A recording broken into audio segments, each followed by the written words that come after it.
தவார் அதோட நிறுத்தியிருக்கோமா? கரெக்டா நான் சொல்றது கொஞ்சம் பார்த்துருங்க நோட்ல எழுதுறவங்க. கோயில்ங்கிற வார்த்தை பார்த்துருக்கோம். எழுத்து அப்படிங்கிறதுக்கு கோயில். தவாருங்கிறது பார்த்துருக்கோம். வார்த்தை அப்படிங்கிறதுக்கு தவார். 3 எழுத்து 6 எழுத்து. அதை தனித்தனியாக பார்த்துருக்கோமா? அதோட முடிச்சிருக்கோமா? ஓசியா 2:20யா? ஓசியா 2:20 பார்த்துருக்கோம் கடைசியா. ஓசியா 2:20. 2ஆம் பதி முதல் பதி 2 ஐட்டமா வசந்த கொடுத்தீங்க. அது 2 ஐட்டம் போட்டு டோட்டல் பண்ணி போட்டாச்சு. ஒரே நிமிஷம். ஓசியா 2:20. 2:19 2:20 2 வருஷம் சொல்லாச்சு. அது ஆடியில் காடியில் பார்த்தோமா? போட்டாச்சு. போட்டு அது முடிஞ்சுச்சு. ஓகே, ஒரே நிமிஷம். அதுக்கு முன்னாடி வசனம் என்னையா பார்த்துருக்குறோம்? 2:19 தான் பார்த்தோம். ஓசியா 2:19. அதுக்கு முன்னாடி ஓசியா 2:19 பார்த்துக்கோம். அதுக்கு அடிஷனலா ஏசியா 51:4 என் ஜனங்களை எனக்கு செய்ய சொல்லி அதெல்லாம் கொடுத்துருக்கோங்க. அதுக்கு முன்னாடி யாத்திரம் 25:8 பார்த்தோம். 29:4 45 பார்த்தோம். அப்படியே வரிசையா பார்த்து கடைசியா ஓசியில வந்து பார்த்துருக்கோம். ஓ, ஒரே நிமிஷம்.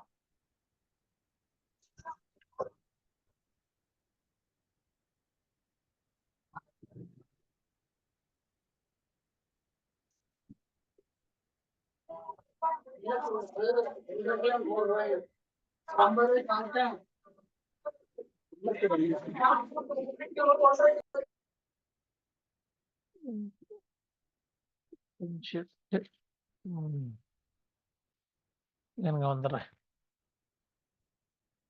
சாப்டர் நான் வேற சாப்டர் நினைச்சிட்டேன்.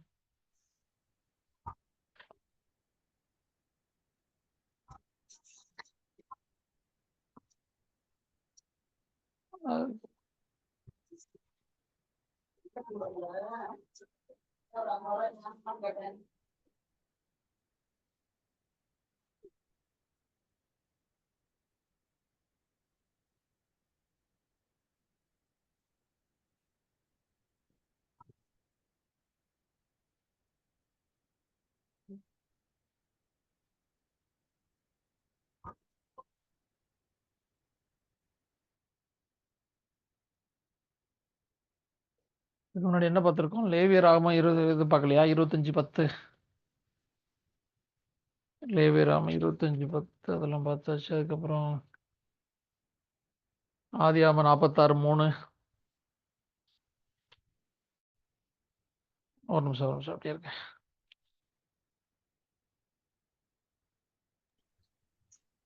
லேவியராகமம் 25:10, ஆதியாகமம் 46:3.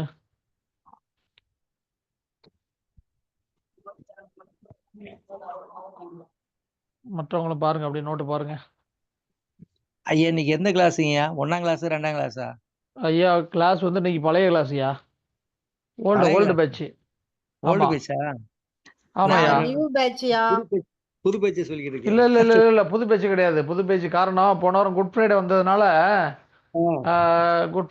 அதுக்கு முந்தின வாரம் எதுக்கு எடுத்தோம்? புது பேட்ச் தானே எடுத்தோம். அப்ப இன்னைக்கு பழைய பேட்ச் தான். பழைய பேட்ச் தான்யா. அப்படியே பழைய பேட்சா? சரி, பழைய பேட்ச் தான் இன்னைக்கு குரூப்ல போட்டு விட்டுதான். அதான் எனக்கு மாத்தி சொல்றீங்கன்னா ஒரே கன்ஃபியூஸ். என்னடா நான் பழைய புது பேட்சுக்கு தான் சொன்னேன். இல்ல நான் பாருங்க அத பாருங்க. பழைய பேட்ச் தான் பாருங்க. புது பேட்ச் அடுத்த வாரம் நான் புது பேட்ச்ல அதனாலதான் போடலையே. பழைய பேட்ச்ல தான் போட்டு விட்டேன். நீங்க ஏதாவது வகுப்பு 1 2 போடுங்கய்யா. வகுப்பு 1 அப்ப அதுதான் அதுல ஓல்டு பேட்ச்னு போட்டு வச்சிருக்கேன்.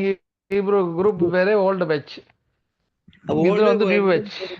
அப்பதான் சரி. அப்புறம் சரி இப்ப பாருங்க. அப்போ இப்ப வாங்க. இப்ப கடைசியா வந்து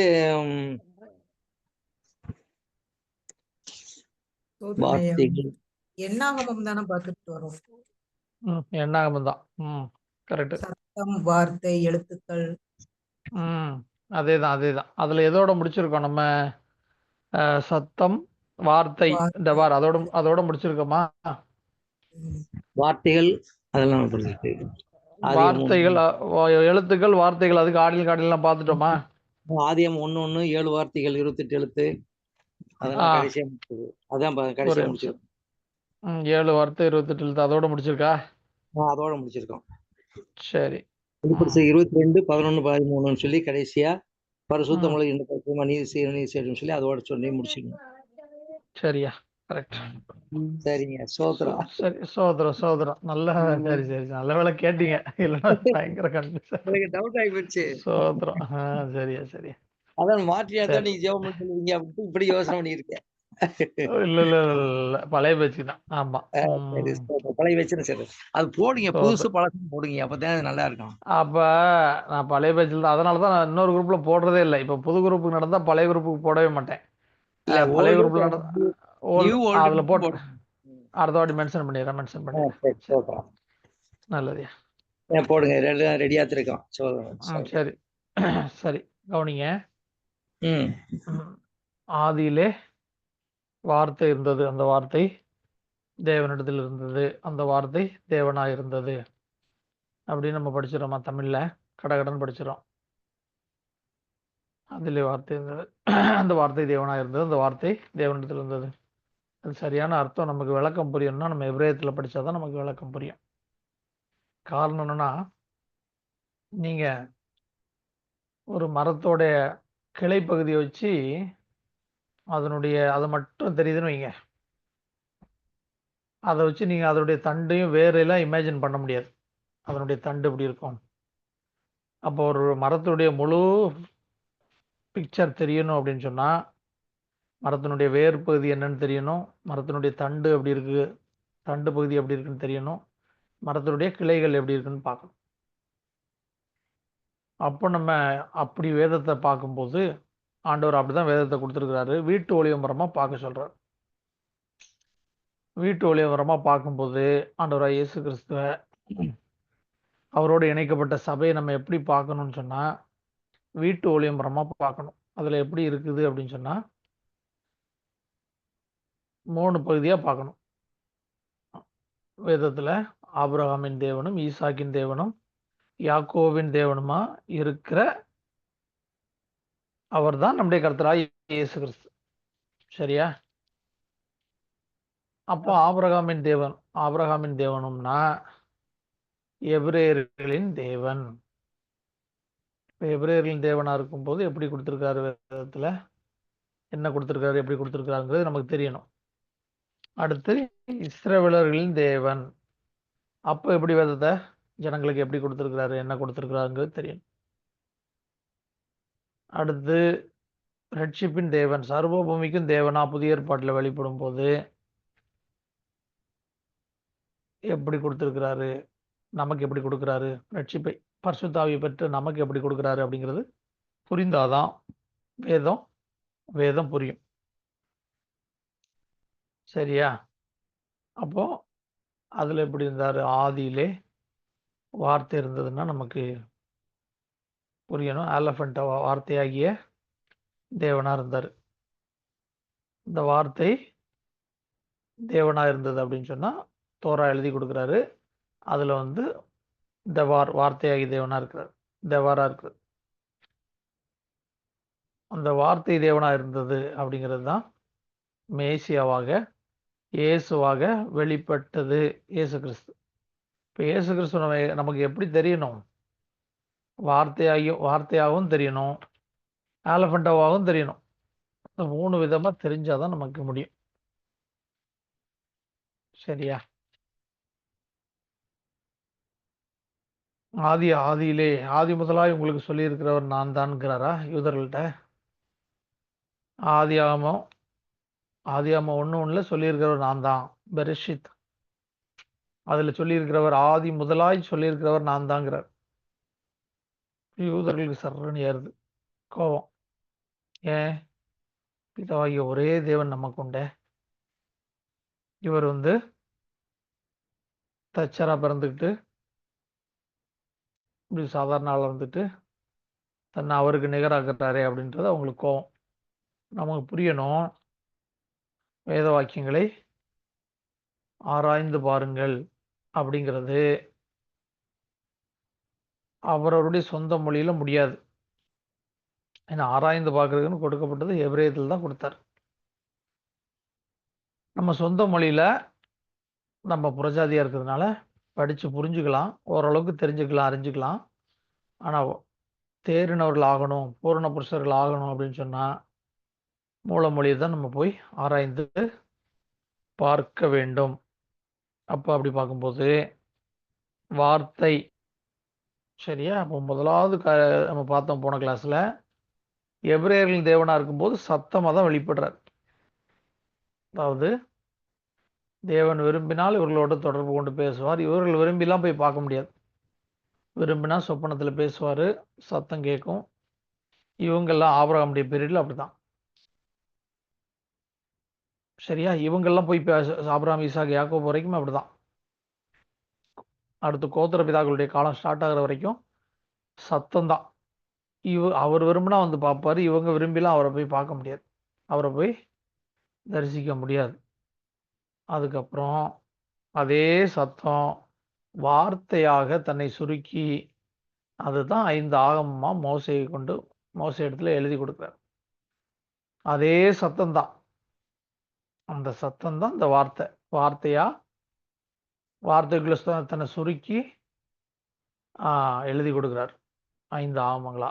புதிய ஏற்பாடு வரும்போது அதுக்கப்புறம் கோத்திர பிதாக்களுடைய காலம் இயேசு கிறிஸ்து வரைக்கும்.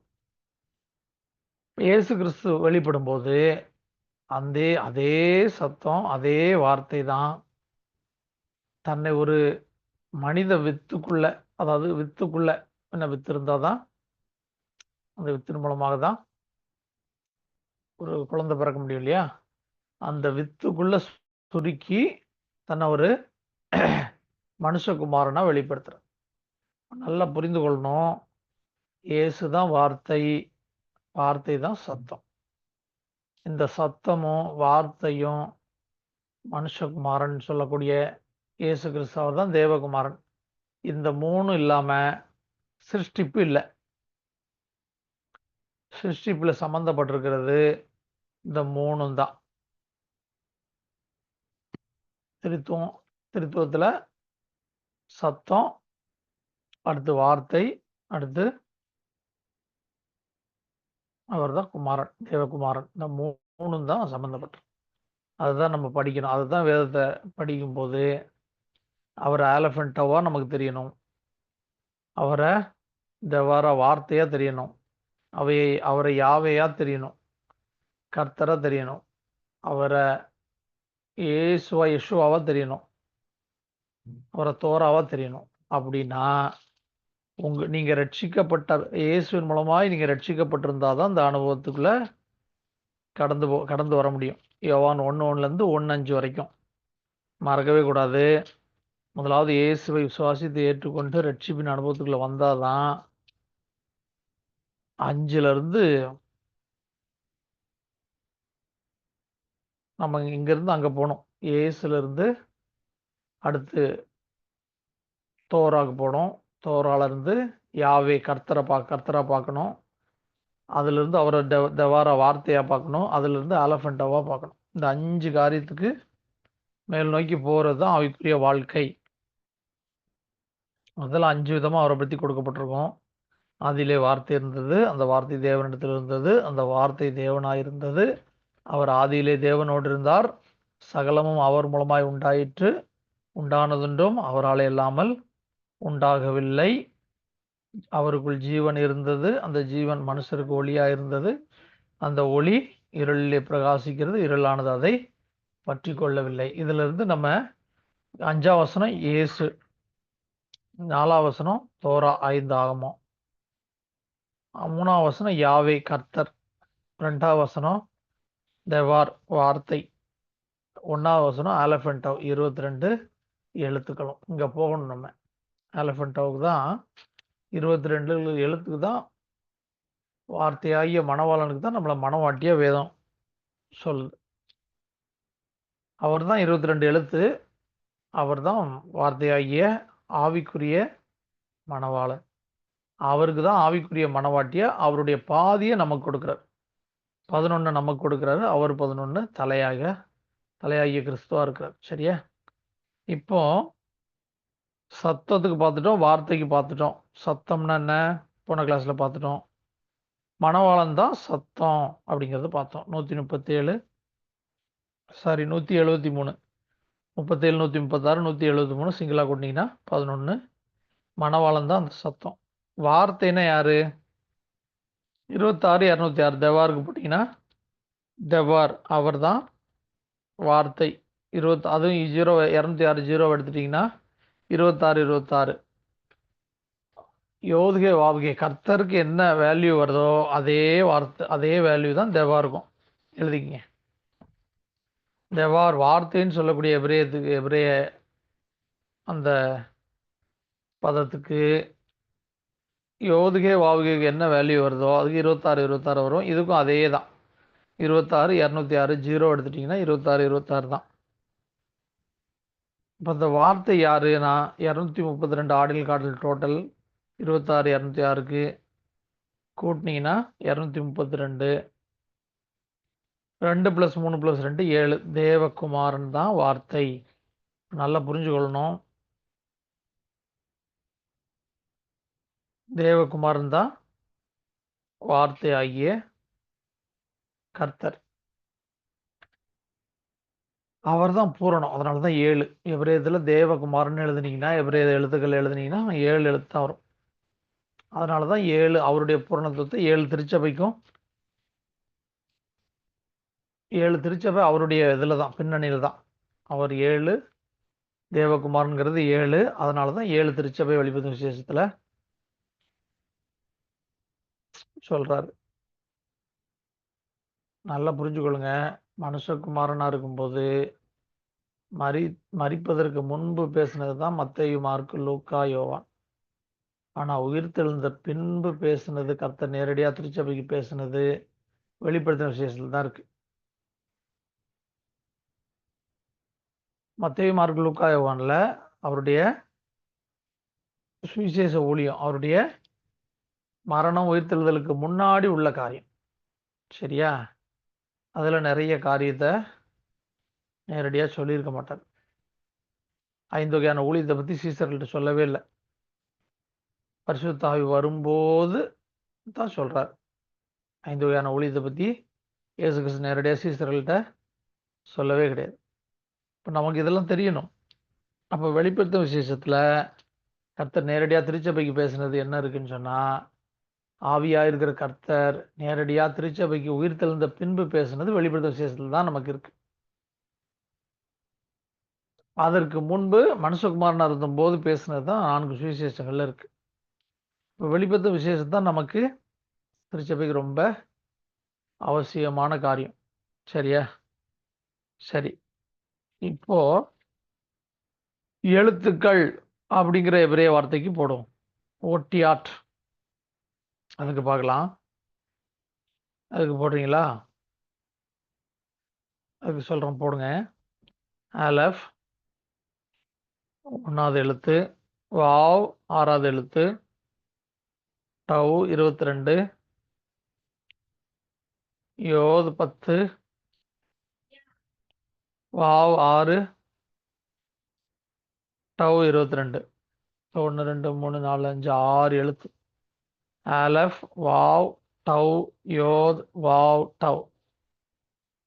Aleph, vav, tav, yod, vav, tav. Aleph 1, vav 6, tav 22, yod 10, vav 6, tav 22. இதுக்கும் போட்டுருங்க. ஆடில் காடில் சிங்கிள் போட்டுருங்க. அதுக்கு அடுத்து வார்த்தைகள் தெவாரீம். முதல்ல தெவாருக்கு பார்த்தோம், இப்போ தெவாரீம். இதுக்கும் ஆடில் காடில் சிங்கிள் போடணும். டாலத் 4, பேத் 2, ரேஷ் 20. நல்லா சாத்துங்கப்பா. ரேஷ் 20, யோத் 10, மெம்சோபித் 13. டாலத், பேத், ரேஷ், யோத், மெம்சோபித். டாலத், பேத், ரேஷ், யோத், மெம்சோஃபித். டாலத் 4, பேத் 2, ரேஷ் 20, யோத் 10, மெம்சோஃபித் 13. இந்த ரெண்டுக்குமே ஆடில் காடில் போடுங்க.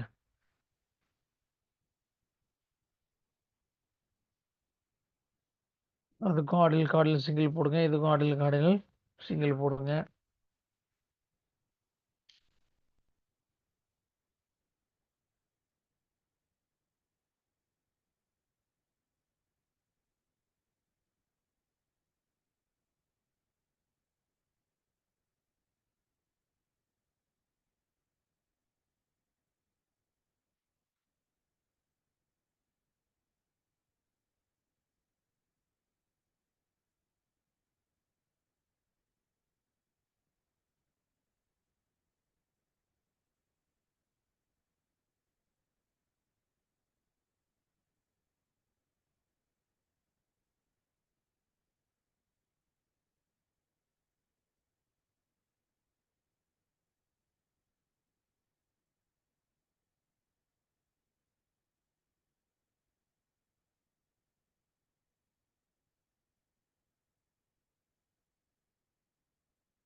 போட்டாச்சா?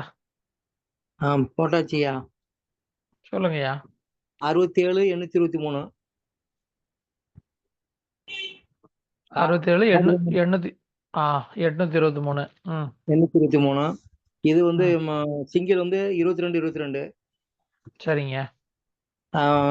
சிங்கிள் டு சிங்கிள் வந்து 4 4 சரிங்க. அடுத்து 2வது வார்த்தைக்கு வந்து 49 256. 49 256. 13 13 சிங்கிள். 13 சரிங்க. 4 ஆமா. சிங்கிள் டு என்ன சிங்கிள். பண்ணுங்க? சரி, கரெக்ட். எல்லாருக்கும் அதான் ஆன்சர். அதான் செக் பண்ணிக்கங்க. முதல் வார்த்தைக்கு எழுத்துக்கள் அப்படிங்கிறதுக்கு 67 823. இதுக்கு வந்து வார்த்தைகளுக்கு 49 256.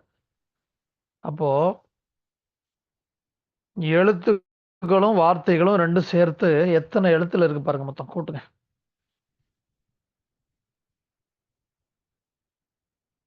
எழுத்துக்கள் ஒட்டியாட்டும் இந்த வாரியும் வார்த்தைகளும் எத்தனை எழுத்துல இருக்கு பாருங்க.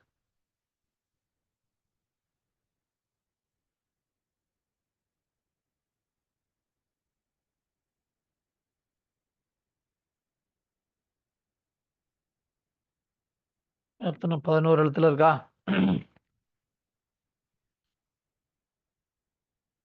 11 எழுத்துனா மணவாளனை குறிக்கிறது. மணவாளனை குறிக்கிறது. எழுதிக்கங்க. இந்த இதுல ஒட்டியாட் ஃபர்ஸ்ட் எழுத்துக்களுக்கு அந்த வார்த்தைக்கு சிங்கிள் போட்டிங்கன்னா 22 22. ஒரு 22 ஆலஃப்ல இருந்து டவ் வரைக்கும் 22 எழுத்துக்கள் எழுதிக்கிங்க. அலப்பிலேருந்து டவ் வரைக்கும். இன்னொரு 22 11 11 மணவாளனும் மணவாட்டியும் எழுதிங்க.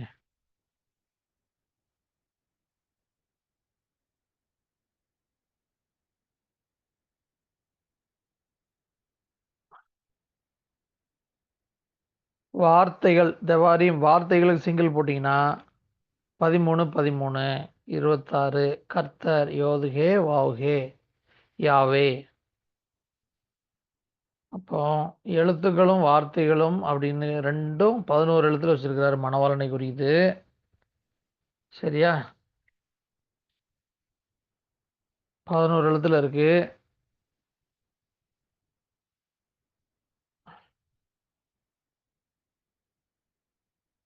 அடுத்து என்ன பண்ணணும்னா இந்த எழுத்துக்கள் வார்த்தைகள் ரெண்டுக்குள்ள ஆடில் காட்டில் கூட்டிடணும். அதாவது 67 49 கூட்டிருங்க.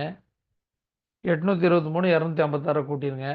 அதே மாதிரி சிங்கிள் கூட்டிருங்க. சிங்கிள் டு சிங்கிள் கூட்டிருங்க. ஆடில் காட்டில் சிங்கிள் எல்லாமே கூட்டிருங்க.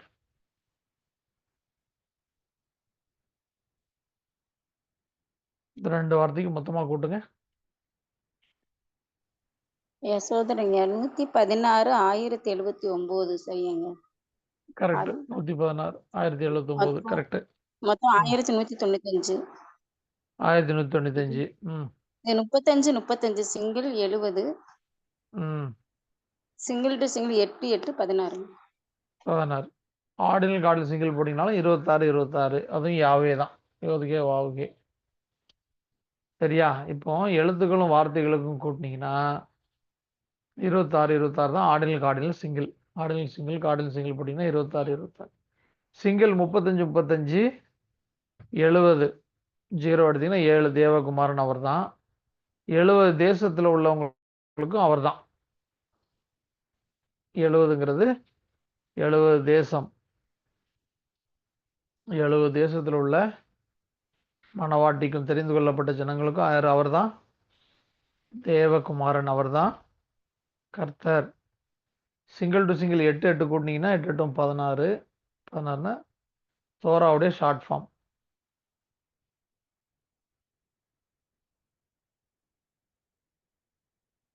ஆயிரத்தி 195 நம்ம பிரேக் பண்ண வேண்டாம். ஏன்னா ஏற்கனவே தனித்தனியாக 2 வார்த்தையும் தனித்தனியாக பார்த்தாச்சு இல்லையா? அதனால அது வேண்டாம். சிங்கிள் மட்டும் பார்த்துக்கிட்டு 35 35 70 70 தேசத்திற்கும் அவர் தான். 7 70 0 0 எடுத்துட்டிங்கன்னா 7 அவர் தான். ஆடில் காலில் சிங்கிள் போட்டிங்கன்னா 26 26 கர்த்தர் யோதுகே வாவுகே. சரியா? சரி. இப்போ பேசிக் ஸ்டடீஸில் நம்ம வந்து தோரால் 5 ஆகமத்தில் எத்தனை எழுத்துக்கள் இருக்குது அப்படின்னு பார்த்தோம். ஏற்கனவே முன்னாடியே பார்த்துருக்கோம். இப்போ என்ன பார்க்க போகிறோம்னா மொத்த தோரால 5 ஆகமத்துலையும் எத்தனை வார்த்தை இருக்குது எத்தனை எழுத்து இருக்குது அப்படின்னு பார்க்க போகிறோம். வரிசையாக எழுதிக்கங்க. 3 காலம் போட்டுக்குங்க. ஒன்று ஆகமம்னு போட்டுக்குங்க. இன்னொரு காலம் வார்த்தைகள்னு போட்டுக்குங்க. அதுக்கு அடுத்த காலம் 3வது காலம் எழுத்துக்கள்னு போட்டுக்குங்க. நான் சொல்கிறத அப்படியே எழுதுங்க. இதுலேயே நம்ம கொஞ்சம் வேல்யூ பார்க்கணும். ஆதி ஆகமம் ஆகமத்தில் ஆதி ஆகமம்னு எழுதிக்கங்க.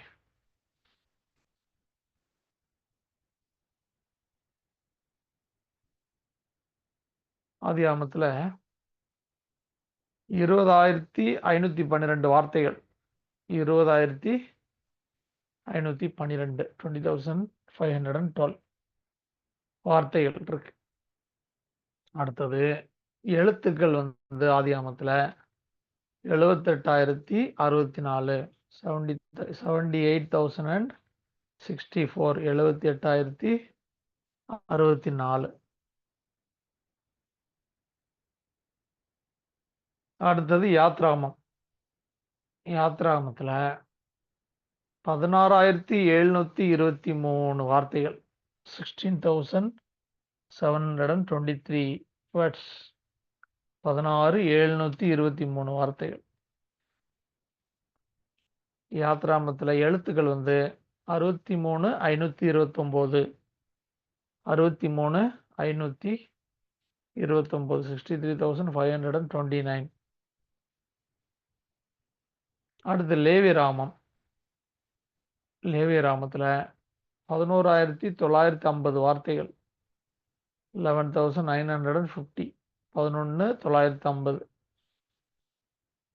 எழுத்துக்கள் வந்து 44,790, 44,790, 44,790. அடுத்து எண்ணாகமத்தில் கொஞ்சம் கேப் விட்டு எழுதுங்க, நடுவில் இருக்க வேல்யூ கணக்கு பார்க்கணும். எண்ணாகமத்தில் 16,368 வார்த்தைகள்,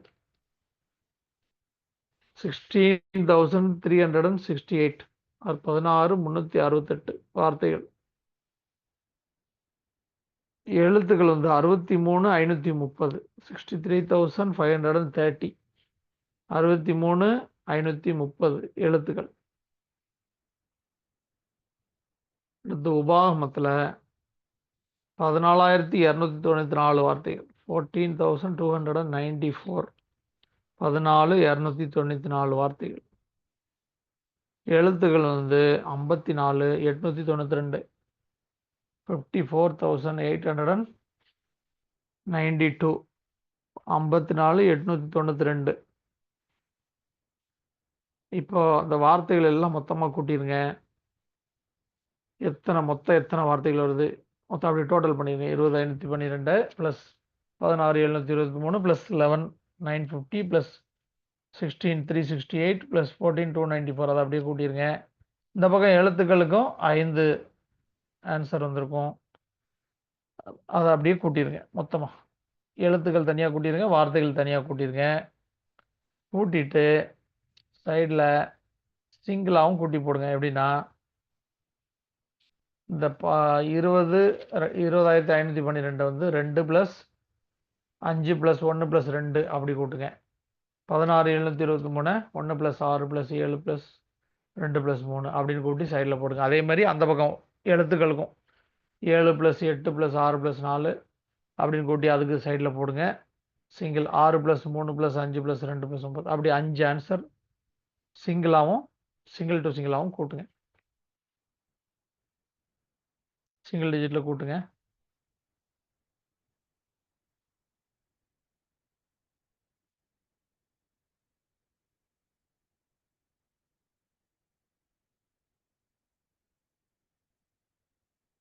கூட்டி ஆன்சர் சொல்லுங்க.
வரலாம்.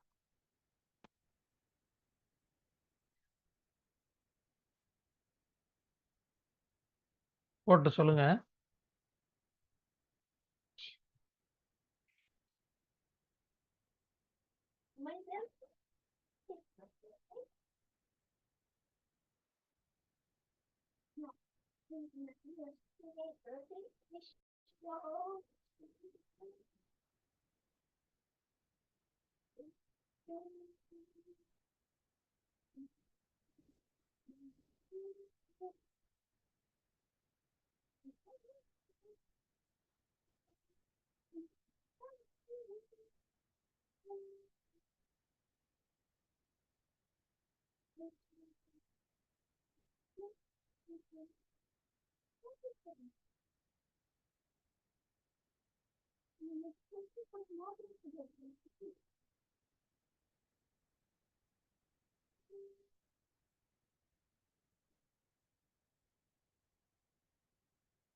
போட்டீங்களா?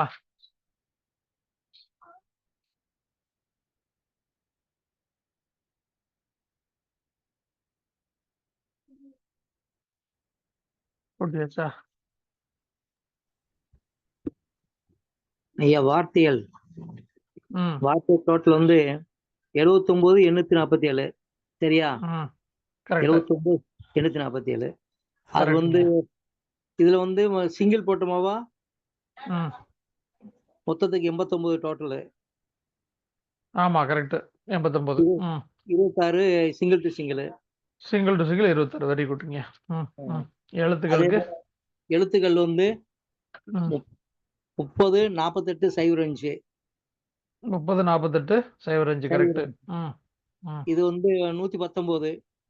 119 correct. 38 single to single. Single to single 38 அவ்வளவுதான். சரியா? கரெக்ட் கரெக்ட்ங்க. Super super super. இப்போ வார்த்தைகளுக்கு மொத்தம் கூட்டிங்கன்னா 79,847 வருதா? 79,847.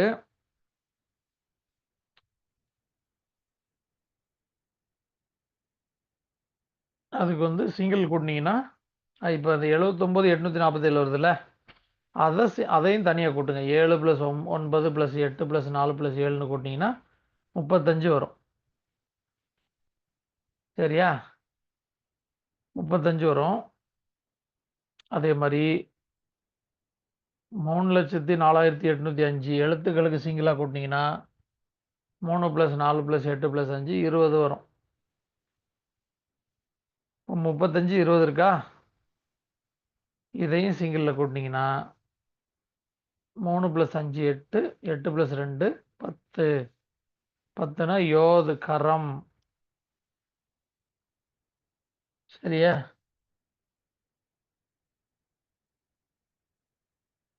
அவருடைய கரத்துல 2 இருக்கு. சரியா? ஒன்று 89 வார்த்தைகளுக்கு வர 89, இன்னொன்று 119 எழுதிக்கங்க. சரி, அதாவது வர்ற ரெண்டுக்குள்ள டோட்டலை சிங்கிள் டிஜிட்டில் கூட்டினீங்கன்னா 35 20 வரும் வார்த்தைகளுக்கும் எழுத்துக்களுக்கும். அதையும் சிங்கிள் ஆக்குனீங்கன்னா 8 + 2 வரும். 8 + 2 10. 10னா யோது. அதில் யோதுனா கரம். இதில் கரத்தில் 2 இருக்குது. ஒன்று 89 89, இன்னொன்று 119. இப்போ ரெண்டும் என்னென்னு பார்த்துரும். இந்த வார்த்தைகளுக்கு சிங்கிள் கூட்டினீங்கன்னா 89 வந்துச்சா? அந்த 89 பிரேக் பண்ணிக்கங்க. 26 + 29 + 17 17 வார்த்தைகள் 89ன்னு போட்டு வார்த்தைகள்னு போட்டுக்கங்க. அதில் வந்து அதை பிரேக் பண்ணிங்கன்னா 26 + 29 + 17 17 அதாவது முந்தினவர் 26, பிந்தினவர் 29, 17 17 all spiritual. Single to single வந்து 26 யாவே கர்த்தர். அடுத்து எழுத்துக்களுக்கு 119 பார்த்தீங்கன்னா 119 வந்து சிங்கிளாக கூட்டினீங்கன்னா 1 + 1 + 9 11 11. ஆமேன் 119னா ஆமேன்னு அர்த்தம். ஆமேன்கிறவர் யாரு? 11 மணவாளன் தான் ஆமேன்கிறவர். 119ங்கிறது 1 + 1 + 9 11. 119 ஆமேன். இந்த ஆமேன் யாரு? 11 மணவாளன் தான் ஆமேன் என்கிறவர். சரியா? Single to single 38. இந்த 38ல் அவர் 19 பாதி, நாம் பாதி 19. 19 19ன்னு போட்டுக்கங்க. அவர் பாதி, நாம் பாதி. சரியா?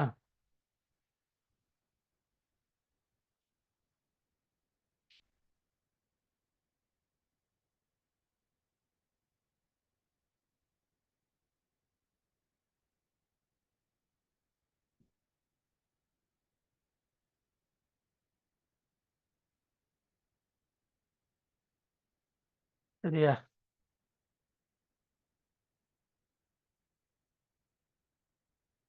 அதனால வேதத்தை படிக்கும்போது நமக்கு புரியணும்.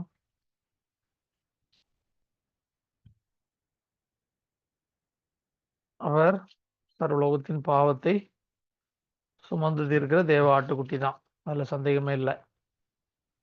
ஆனாலும்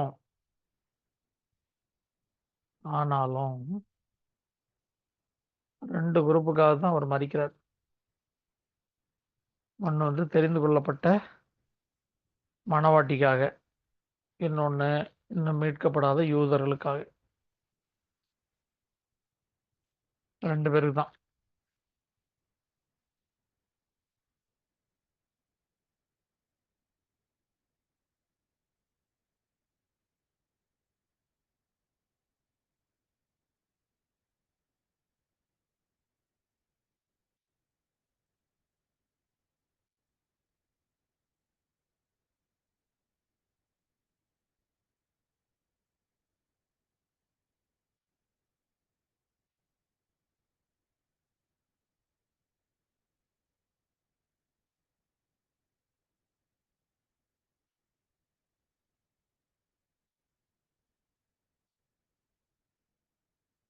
இஸ்ரவேல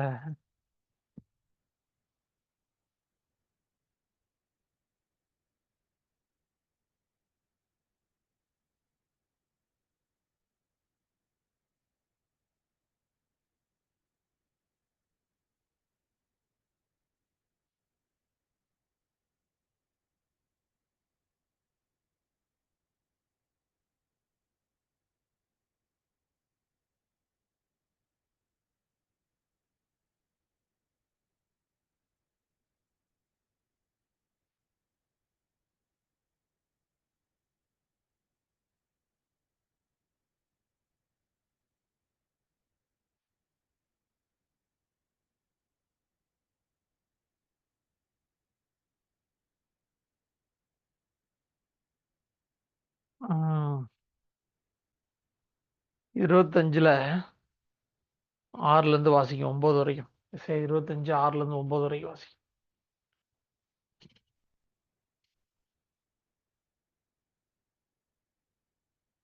சரி 25 6லேருந்து 9 வரைக்கும் வாசிக்கும்.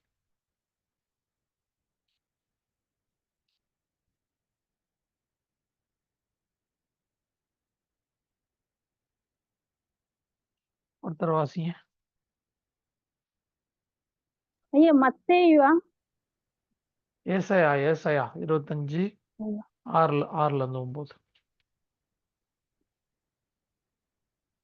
சேனைகளின் கர்த்தர் இந்த மழையிலே சகல ஜனங்களுக்கும் ஒரு விருந்தை ஆயத்தப்படுத்துவார். அது கொழுமையான பதார்த்தங்களும் பழமையான திராட்சரசமும் ஊனும் நினமுள்ள பதார்த்தங்களும் தெளிந்த பழமையான திராட்சை ரசமும் நிறைந்த விருந்தா இருக்கும். சகல ஜனங்கள் மேலுள்ள முக்காட்டையும் சகல ஜாதிகளையும் மூடி இருக்கிற மூடலையும் இந்த மலையிலே அகற்றி போடுவார். அவர் மரணத்தை ஜெயமாக விழுங்குவார். கர்த்தராகிய தேவன் எல்லா முகங்களிலும் இருந்து கண்ணீரை துடைத்து தமது ஜனத்தின் நிந்தையை பூமியில் இராதபடி முற்றிலும் நீக்கிவிடுவார். கர்த்தரே இதை சொன்னார். அக்காலத்திலே இதோ இவரே நம்முடைய தேவன், இவருக்காக காத்திருந்தோம், இவர் நம்மை ரட்சிப்பார், இவரே கர்த்தர், இவருக்காக காத்திருந்தோம், இவருடைய ரட்சிப்பினால் களி கூர்ந்து மகிழ்வோம் என்று சொல்லப்படும். ஆமென். முதல் 3 வசனமும் புறஜாதிகளுக்காக செய்கிறார். புறஜாதிகளுக்கு, நமக்கு சேனைகள் கர்த்தர் இந்த மலையிலே, இந்த மலையில்னா சியோன் மலையிலே, அதாவது கொல்கதாவில் அவர் அடிக்கப்பட்டார் இல்லையா, மரணம், அவர் அந்த காரியத்தை சொல்றது தான். அந்த அவருடைய மரணத்தினால் உண்டாக்கப்பட்ட திருவிருந்தை பற்றி தான் அங்கே சொல்லப்படுது. அவருடைய மரணத்தின் மூலமாய் நமக்கு உண்டாக்கப்பட்ட திருவிருந்து. அது மூலமாக என்ன செய்கிறாரு? சேனைகள் கர்த்தர் இந்த மலையிலே சகல ஜனங்களுக்கும் ஒரு விருந்தை ஆயத்தப்படுத்துவார். சகல ஜனங்களுக்கும் ஒரு விருந்தை ஆயத்தப்படுத்துவார்னா உலகத்தில் இருக்க எல்லாருக்கும் அப்படி கிடையாது. நம்ம வாசிக்கும் போது அப்படி தான் தெரியும். ஆனால் அப்படி இல்லை, மணவாட்டிக்கு தான், புறஜாதியில் தெரிந்து கொள்ளப்பட்ட மணவாட்டி. அந்த வார்த்தைக்கு எபிரேயத்தில் போய் போட்டிங்கன்னா சகல ஜனங்களுக்கு 11:11 தான் இருக்குது. 11:11 மணவாட்டிக்கு தான் அந்த காரியத்தை செய்கிறார். சகல ஜனங்கள் மேலுள்ள முக்காட்டையும் சகல ஜாதிகளையும் மூடியிருக்கிற மூடலையும் இந்த மலையிலே அகற்றி போடுவார். அவர் மரணத்தை ஜெயமாக விழுங்குவார். கர்த்தராகிய தேவன் எல்லா முகங்களிலிருந்து கண்ணீரை துடைத்து தமது ஜனத்தின் நிந்தையை பூமியில் இராதபடிக்கு முற்றிலும் நீக்கி விடுவார். கர்த்தரே இதை சொன்னார். எல்லா முகங்களிலிருந்து அப்படின்னா உலகத்தில் இருக்கிற எல்லா மனுஷர்களிடத்திலிருந்து இல்லை, யாருக்கு அவர் ரட்சிப்பை வைத்திருக்கிறாரோ, யாரை அவர் முன்னறிந்தாரோ, யாருக்கு அவருடைய கரத்தை காண்பிக்கிறாரோ அவங்களுக்கு தான். அக்காலத்திலே 9ஆம் வசனம், இது யூதர்கள் சொல்றது. அக்காலத்திலே இதோ இவரே நம்முடைய தேவன், இவருக்காக காத்திருந்தோம். யூதர்கள் இப்போ காத்திருக்காங்க பாருங்க. யூதர்கள் இப்போ காத்திருக்காங்க. இன்னும் ரட்சிப்பு இல்லை, காண்பிக்கப்படலை. கர்த்தர் தன்னை மறைத்து தான் வைத்திருக்கிறார் அவங்களுக்கு. அவர்கள் காத்திருக்கிறாங்க. காத்திருந்து சொல்றாங்க, இவர் நம்மை ரட்சிப்பார், இவரே கர்த்தர், இவருக்காக காத்திருந்தோம், இவருடைய ரட்சிப்பினால் கலிகூர்ந்து மகிழ்வோம் என்று சொல்லப்படும். இந்த 2 காரியம் இந்த புறஜாதிகளுக்கும் யூதர்களுக்கும், புறஜாதிகள் தெரிந்து கொள்ளப்பட்டவர்களுக்கும் யூதர்களில் தெரிந்து கொள்ளப்பட்டவர்களுக்காக தான் கர்த்தராகிய இயேசு கிறிஸ்து சிலுவையில் மரிக்கிறார். சரியா? எல்லா முகங்களிலிருந்து கண்ணீரை துடைப்பார்னா நம்ம எடுத்துடக்கூடாது. எல்லா உலகத்தில் இருக்கிற எல்லா ஜனங்களுக்கும் அப்படி இல்லை. ரட்சிப்புங்கிறது எப்படி கர்த்தர் வைத்திருக்கிறார்னா, தன் பாவின்னு யார் உணர்றாங்களோ, எனக்கு ஒரு இரட்சகர் வேணும், என்னுடைய இரத்தத்தை கழுவ ஒரு இரட்சகர், என்னுடைய பாவத்தை கழுவ ஒரு இரட்சகர் வேணும்னு யார் உணர்ந்து அவர் சிந்தின இரத்தத்தை நம்பி அவரை கனப்படுத்தி அவரை நோக்கி பார்த்து விசுவாசிக்க ஏற்றுக்கொள்ள மனதோடு வர்றாங்களோ அவங்களுக்கு தான் ரட்சிப்பை கொடுப்பாரே தவிர, இவரா போய் வலிய போய் அவங்களுக்கு ரட்சிப்பை அந்த மாதிரி வைக்கல. ரட்சிப்பை பொறுத்தளவு புரிந்து கொள்ளுங்க, அவருடைய வியூவில் இருந்து பார்க்கும்போது நம்ம விசுவாசிக்கணும். நம்முடைய வியூவில் இருந்து பார்க்கும்போது நம்ம விசுவாசித்தால் ரட்சிப்பு உண்டு. அவருடைய வியூவில் இருந்து பார்க்கும்போது அவர் யாரை முன்னறிந்தாரோ அவர்களுக்கு தான் ரட்சிப்பு. இது 2 வியூ இருக்கு, 2ஐயும் புரிந்து கொள்ளணும். சரியா? எல்லாம் கன்ஃபியூஸாக இருக்கும். அவருடைய வியூ யாரை முன்னறிந்தாரோ அவர்களை அழைத்து அவர்களை நீதிமான்களாக்கி அவர்களை மகிமைப்படுத்தியது. நம்முடைய வியூ, நாம அவரிடத்துல சேரும்போது எப்படி சேரணும்? நான் பாவி அப்படின்னு உணரும்போது, ஆண்டவரே என்னுடைய பாவத்தை கழுவ ஒரே ரத்தம் உங்களுடைய ரத்தம் தான், நீர் தான் வந்திருக்கிறீங்க, நீங்க தான் கர்த்தர் அப்படின்னு விசுவாசித்து அவரிடத்துல யார் வர்றாங்களோ அவங்களுக்கு தான் அந்த ரட்சிப்பு. சரியா? ஆக இந்த தெரிந்து கொள்ளப்பட்ட புறஜாதியில் உள்ள ஜனங்களுக்கும் யூதர்களுக்கு தான் கர்த்தர் இந்த மலையில் அந்த காரியத்தை சிலுவையில் செய்து முடித்தாரே தவிர எல்லாருக்கும் அல்ல. சரியா? எல்லாருக்கும் கிடையாது. சரி, இப்போ எழுத்துக்களுக்கு பார்த்தாச்சு. நல்லா புரிந்து கொள்ளுங்க. வார்த்தைகள் அப்படிங்கிற அந்த அதுக்கு வந்து அதில் பார்த்தோம், வார்த்தைகளில் 11 வந்துச்சு. வார்த்தைகளும் எழுத்துக்களுக்கும் உள்ள பார்க்கும்போது 11 வந்துச்சு. எழுத்து சாரி சத்தம் வார்த்தை அதுக்கு பார்க்கும்போது 7 வந்துச்சு. சரியா? இந்த 7ம் 11 தான். 7ங்கிறது தேவகுமாரன், 11ங்கிறது மணவாளன். இந்த ரெண்டுமே ஆதியாகமம் 1:1 இருக்கு. ஆதியாகமம் 1:1 11 இருக்கு. அதுக்குள்ள 7ங்கிறது மறைவா இருக்கு. தேவகுமாரன்கிறது 7 வார்த்தையில இருக்கு. 7 வார்த்தை 28 எழுத்துல. சரியா? ரெண்டுமே ஆதியாகமம் 1:1 இருக்கு. இப்போ அடுத்த கட்டத்துக்கு போலாம். மொத்தம்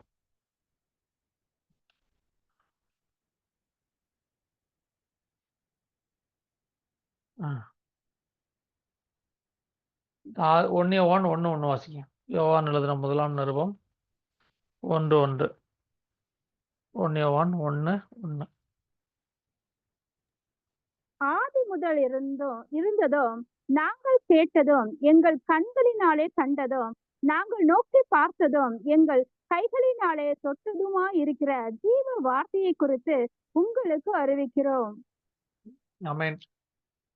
இதுல வந்து 5 விதமா சொல்லுவார். ஹே வந்து கர்த்தருடைய நாமம் 5.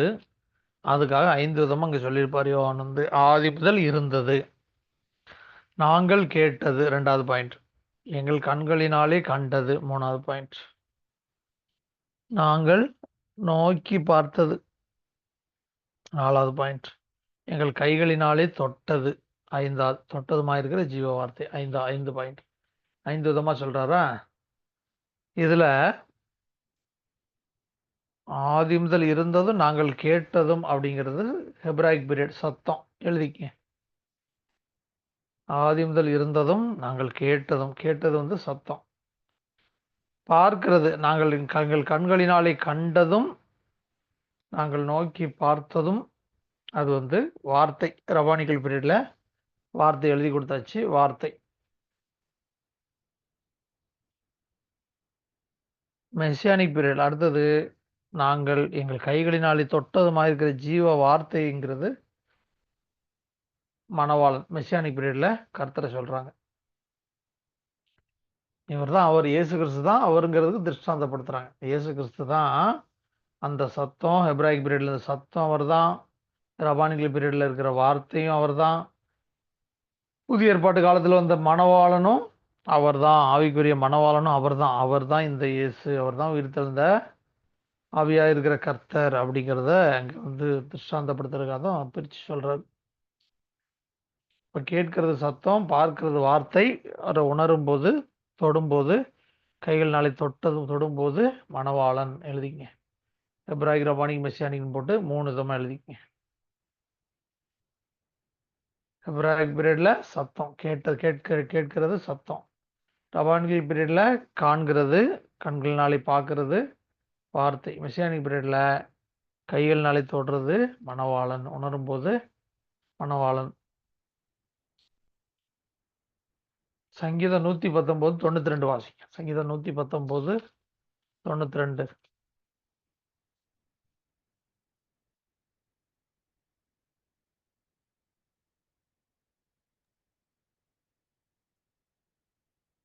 உமது வேதம் என் மன மகிழ்ச்சியா இராதிருந்தால் என் துக்கத்திலே அழிந்து போயிருப்பேன்.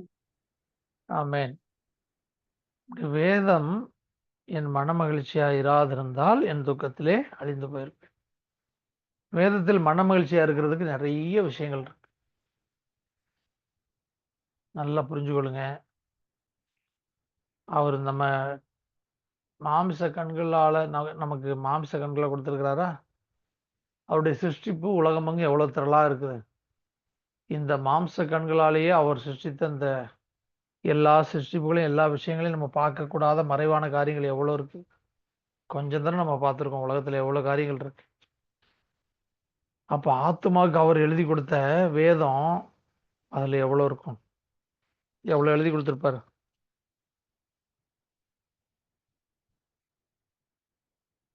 எவ்வளவு எழுதி கொடுத்திருப்பாரு?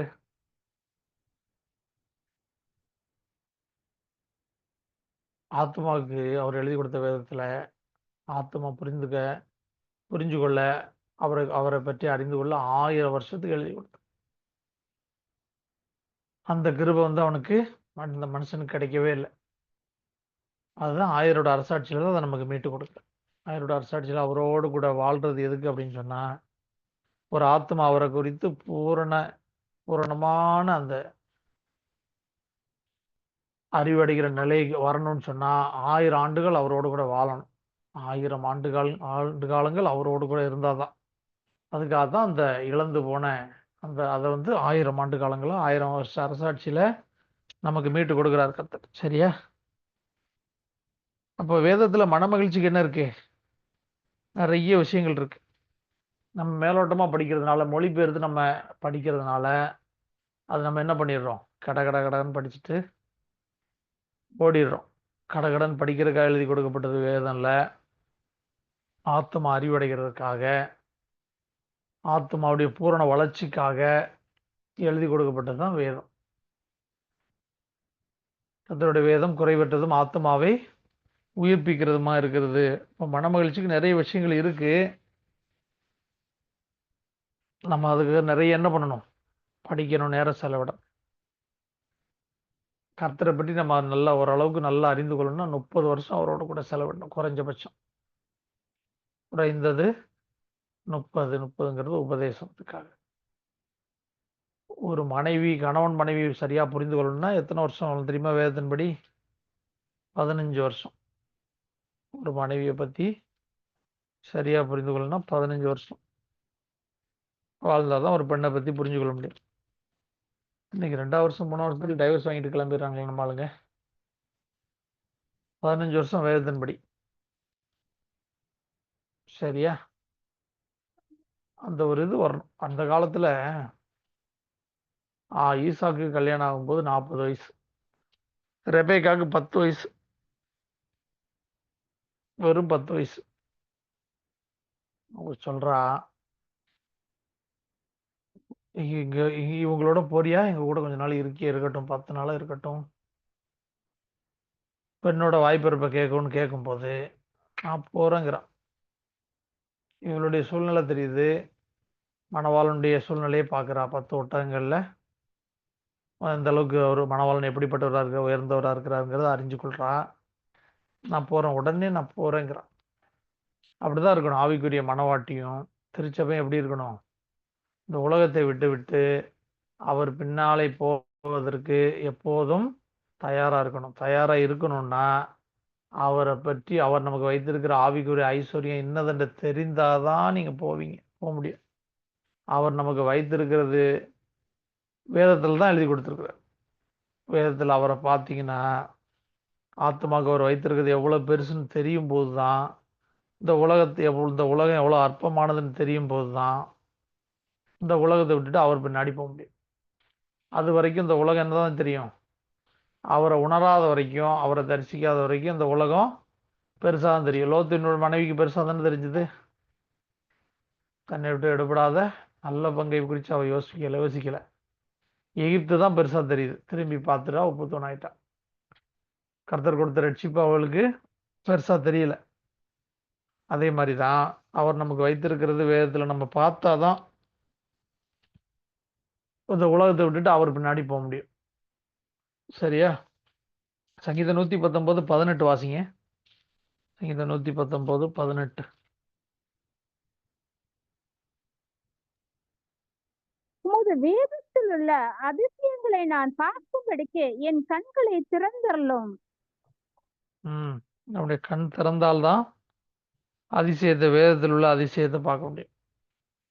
வேதத்தில் உள்ள அதிசயம்னா உலக அதிசயம் மாதிரி அந்த மாதிரி கிடையாது. ஆச்சரியப்பட்டான்னு மாம்ச கண்களில் பார்க்குறாங்களா, அந்த மாதிரி கிடையாது. அவர் வேதத்தில் என்னவா இருக்கிறாரு? மணவாளனா இருக்கிறார். ஆவிக்குரிய வார்த்தையாகிய ஆவிக்குரிய மணவாளன் தான் அவர் வேதத்தில் இருக்கிறார். அவரை உங்க ஆத்மாவுடைய மனக்கண் திறந்தாதான் நீங்க பார்க்க முடியும். சரியா? உண்மையா ரட்சிக்கப்பட்டிருந்தா கர்த்தருடைய வேதத்தை எப்படி தேடுவாங்க? ஆவலாய் தேடுவாங்க. கர்த்தருடைய வேதத்தை வாஞ்சியா தேடுவாங்க. ஏன்னா அதில் கர்த்தர் வந்து யாருக்கு தான் எழுதி கொடுத்தாரு? ஆவிக்குரியவர்களுக்கு, ரட்சிக்கப்பட்டவர்களுக்கு தாங்க, நமக்கு தாங்க எழுதி கொடுத்தாரு வேதத்தை. நம்ம படிக்கலைன்னு சொன்னா உலகத்தான் எப்படி படிப்பான்? இன்னைக்கு இருக்கிற யூதர்கள் எப்படி படிப்பான்? இன்னைக்கு இருக்க யூதர்கள் எப்படி இருக்கான் தெரியுமா? அவனும் உலகத்தான தான் இருக்கிறான். நீங்க அதுல படிச்சீங்கன்னா வருகை நாட்கள்ல 11 இருக்குல்ல, வெளிப்படுத்தல் 11, வெளிப்படுத்தல் 11 8 வாசிங்க.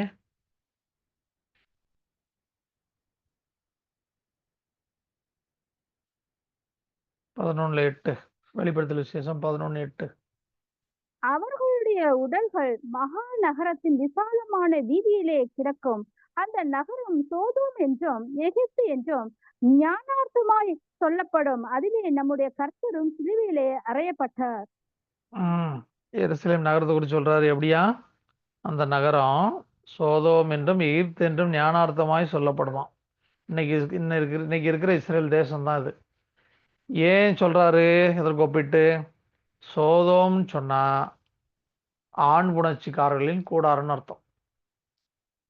சோதோம்னு சொன்னா ஆண் புணர்ச்சிக்காரர்களின் கூடாரம்னு அர்த்தம். எகிப்துன்னு சொன்னா அடிமைத்தனத்தின் தலைநகரம்னு அர்த்தம். அப்ப இன்னைக்கு இருக்கிற எருசலேம் எப்படி இருக்குதான்? இன்னைக்கு இருக்கிற லிட்டரலா இருக்கிற எருசலேம், இன்னைக்கு இருக்கிற இஸ்ரேல், இது எப்படி இருக்குதான்? ஆண் புணர்ச்சிக்காரர்களின் கூடாரத்துக்கு ஒப்பாக, அடிமைத்தனத்தின் தலைநகரத்திற்கு ஒப்பாக இருக்குதான். அன்னைக்கு போய் இப்போ இது பார்த்தீங்களா, அந்த சோதமுக்கு அழிக்க போனாங்கல்ல, லோத்து இருக்கும்போது 2 தூதர்கள் போனாங்கல்ல, அது நமக்கு தமிழில் டீசெண்டாக போட்டிருக்காங்க. அவர்களை 2 பேரும் 2 மனுஷர்கள் உள்ள வந்திருக்கிறாங்க இல்லையா, அவங்கள வெளியே கொண்டு வாருங்க, அவர்களை நான் அறியும்படிக்கு அப்படின்னு நம்ம அதை வந்து சும்மா ஏதோ விசாரிக்கிறதுக்காக வெளியே கூப்பிட்றாங்க போல, நம்ம அப்படிதான் நம்ம மீனிங் எடுத்துப்போம். ஆக்சுவலி அந்த தேசம், அந்த தேசத்தில் இருந்தவங்க எல்லாருமே ஆண் புணர்ச்சிக்காரர்கள். அவர்களை நாங்கள் உணரும்படிக்கு வெளியே கொண்டு வாருங்கன்னு சொல்லும்போது தான் லோத்து தடுத்து, ஐயோ அவர்கள் என்னை தேடி வந்த ஜனங்கள், அவர்களுக்கு ஒன்று செய்ய வேண்டாம், என்னுடைய பிள்ளைகள் கூட என்கிட்ட இருக்கிறாங்க, அந்த பிள்ளைகள் கூட ஏதாவது நீ தீங்கு செய்யணும் செஞ்சுக்க அப்படின்னு சொல்லி சொல்கிறாரு. கேட்க மாட்டாங்க பாருங்க. அப்போ தான் கர்த்தருடைய தீர்மானத்தின்படி லோத்தை உள்ளே இழுத்து கதவை பூட்டி அங்கே அக்னி, அடுத்து நடந்ததெல்லாம் நமக்கு தெரியும். ஸோ சோதோம்னா நீங்கள் புரிந்து கொள்ளணும், வேதத்தில் சோதோம் குமராவை ஏன் அழிச்சாருன்னு சொன்னால், இருந்த ஆள் பூரா என்னது? ஆண் புணர்ச்சிக்காரர்கள். எகிப்து அப்படின்னு சொன்னா அடிமைத்தனத்தின் தலைநகரம். அதுதான் எகிப்தை கர்த்தர் எகிப்திலிருந்து தன்னுடைய ஜனங்களை விடுவிச்சுட்டு, எகிப்தை சும்மா விட்டாரா? அதுதான் இல்லை, அதெல்லாம் வேதத்தில் இருக்காது. நம்ம புரிஞ்சுக்கொள்ளணும். எகிப்திலிருந்து தன்னுடைய ஜனங்களை விடுவித்து எகிப்தை தண்டித்தார், அதுதான் சத்தியம். இன்னொரு பக்கம் தன்னுடைய ஜனங்களை வனாந்தரத்திலே கீழ்ப்படியாதவர்களை அழித்தார், அது வேதத்தில் இருக்கிற சத்தியம், அது ஒரு பக்கம். ஆனா எகிப்திலும் தன்னுடைய ஜனங்களை விடுவித்துட்டு எகிப்தை சும்மா விட்டார்னு பார்த்தீங்கன்னா, எகிப்தை தண்டித்தார், அழித்தார். அதுதான் இப்போ நம்ம புரிஞ்சு கொள்ளணும். இன்னைக்கு இருக்கிற இஸ்ரேல் எப்படி தான் இருக்கு? இதற்கு ஒப்பாக தான் இருக்கு. அப்போ வேதத்தை யார் படிக்கணும்? யூதனுக்கு தான் தாய்மொழி, அவனும் படிக்க மாட்டான். கிறிஸ்தவர்கள் வந்து கிறிஸ்தவர்கள்லாம் எவரும் என்ன பண்ணுறான்? தெரிச்சு ஓடுறான். ஐயோ இது ஏதோ பிரிவினை உபதேசம் போல தெரியுது, இது ஏதோ ஒரு மாறுபாடான உபதேசம் போல தெரியுது. நம்ம வரி குறி சுவிசேஷம் சொன்னால் எப்படி தெரிச்சு ஓடுறாங்க? அதே மாதிரி வேதத்தில் இப்படி தான் எழுதி கொடுத்துருக்கு. மணவாளன் மணவாட்டி தான் எழுதி கொடுத்துருக்கு. உன் ஆத்மா மணவாட்டி, அவர் மணவாளன் அப்படின்னு அவரை பற்றி நீ அறியணும். உன் ஆத்மா வாழ்ந்தாதான் உன் சரீரத்துக்கு பெனிஃபிட்டு அப்படின்னு சொன்னால், இதுக்கும் ஒரு குரூப் எல்லாம் பயங்கர எதிர்ப்பு. என்ன சொல்கிறாங்கன்னா, இதுவும் வந்து ஒரு பிரிவினைவாத உபதேசன்ற மாதிரி தான் ஜனங்கள் பார்க்குறாங்க. ஜனங்கள் பல உபதேசங்களில் குழம்பி கிடக்கிறதுனால, எது நல்லதுன்னு தெரிஞ்சாதானே கெட்டது எதுன்னு தெரியும். உங்களுக்கு ஒரிஜினல் நாட்டுக்கோழி எப்படி இருக்குன்னு தெரிஞ்சாதானே பண்ணைக்கோழி. சென்னையிலாம் பார்த்தீங்கன்னா நாட்டுக்கோழிலாம் பண்ணைக்கோழி வச்சுட்டு வைப்பான், கிராஸ் கோழியை போட்டு பண்ணைக்கோழி, இதான் நாட்டுக்கோழின்னு வைப்பான். உங்களுக்கு எது ஒரிஜினல் நாட்டுக்கோழின்னு தெரிஞ்சால் தான் நீங்கள் அது பண்ணக்கோழியா நாட்டுக்கோழியா கண்டுபிடிக்க தெரியும். உங்களுக்கு நாட்டுக்கோழின்னா உண்மையாக எதுனே தெரியலைன்னா அவன் பண்ணக்கோழியை கொடுப்பான். அது வந்து கலர் மட்டும் நாட்டுக்கோழி மாதிரி இருக்கும். ஆனால் அதே மாதிரி தான் தள்ளி விட்டிங்கன்னா நகராது. எட்டி உதைச்சாலும் அங்கேயே தான் நிற்கும். நாட்டுக்கோழியை நீங்கள் பிடிக்கவே முடியாது. ரெண்டுக்கு வித்தியாசம் இருக்கா இல்லையா? அதே மாதிரி ஒரிஜினல் எதுன்னு தெரிஞ்சால் தான் கெட்டது எதுன்னு தெரியும். அதே மாதிரி அது தெரியாதனால ஜனங்கள் என்ன பண்ணுறாங்க, எதை பார்த்தாலும் பயம், எதை பார்த்தாலும் சந்தேகம். அப்படி தான் இருக்குது. அப்போ யார் தான் வேதத்தை படிக்கணும்? ரட்சிக்கப்பட்ட அற்ப சொற்ப ஜனங்களாக இருக்கிற நீங்களும் நானும் தான் படிக்கணும். நீங்களும் நானும் தான் படித்து உலகத்துக்கு இந்த வேதத்தின் மறைபொருள் என்ன பண்ணணும்? கொண்டு போகணும். மைமீன் சுவிசேஷத்தை கொண்டு போகணும். வருகைக்குரிய நற்செய்தியை கொண்டு போகணும். உயிர்த்தெழுந்ததை மிகுந்த பலமாய் சாட்சி கொடுத்தது 11 சீசர்களும் அவர்களோடு கூட இருந்த அந்த கூட்டம் தான் சொன்னாங்க, சாட்சி கொடுத்தாங்க. இன்னைக்கு வருகை குறித்து யார் தான் சாட்சி கொடுக்கணும்? வருகை குறித்து ஆண்டவர் கொடுத்துருக்க 4 சுவிசேஷத்தை குறித்து யார் தான் கொடுக்கணும்? நம்ம தான் கொடுக்கணும். உலகத்தான் பேர் கிறிஸ்தவம் கொடுக்க மாட்டான். சரியா? சரி. இப்போ ரட்சிக்கப்பட்ட உண்மையாய் கர்த்தரால் ரட்சிக்கப்பட்டிருந்தா வேதம் என்ன பண்ணும்? சாப்பிட சாப்பிட தெவிட்டாத தேன் போல இருக்கும் வேதம். இல்லைன்னா உண்மையாகவே ரட்சிப்பை பெறலன்னு சொன்னால் வேதத்தை உட்காந்து வாசிக்கிறதுக்கு வாஞ்ச இருக்காது.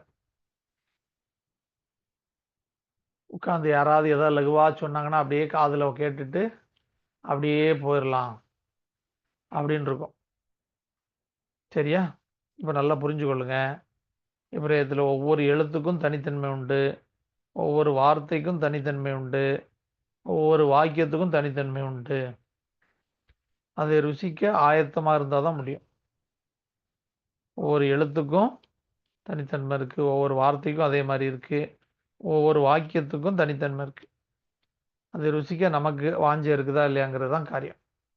சரியா? இப்போ முதல்ல பார்த்தோம்ல சத்தம், கோயில், போன கிளாஸில் பார்த்தோம்ல, அதுக்கு ஆர்டினல் 48. அந்த சத்தம்ங்கிற வார்த்தைக்கு எக்ஸ்பேண்ட் பண்ணிங்கன்னா அதுக்கு வர வேல்யூ வந்து 48, 39 எழுதிக்கிங்க. எக்ஸ்பேண்ட் வேல்யூ, சத்தத்துக்கு எக்ஸ்பேண்ட் வேல்யூ 48, 39 கூட்டினீங்கன்னா 87, 87.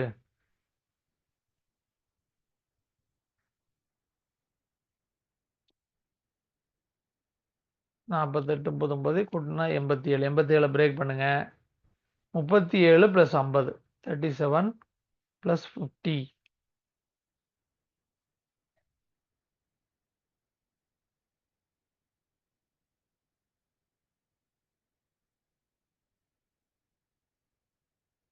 முப்பத்தி 50.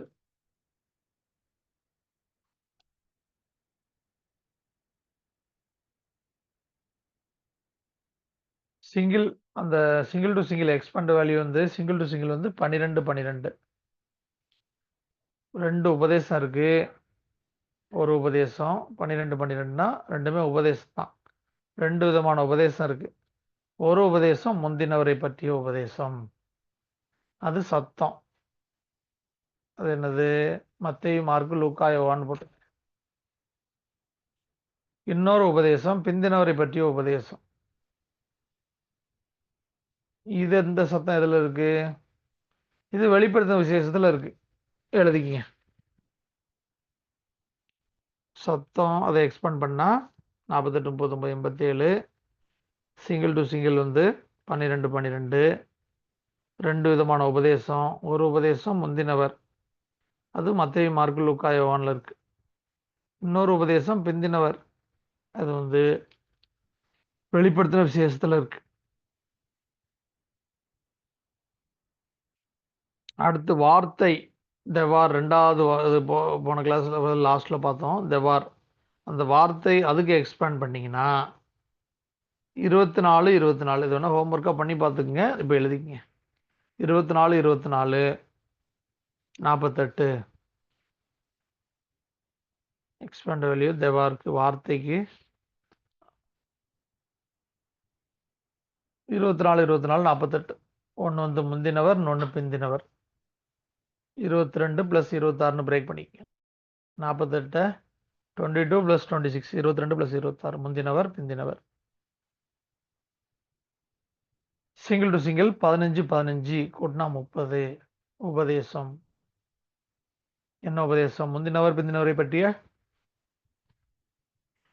உபதேசம். முந்தினவர் பிந்தினவரை பற்றிய உபதேசம்.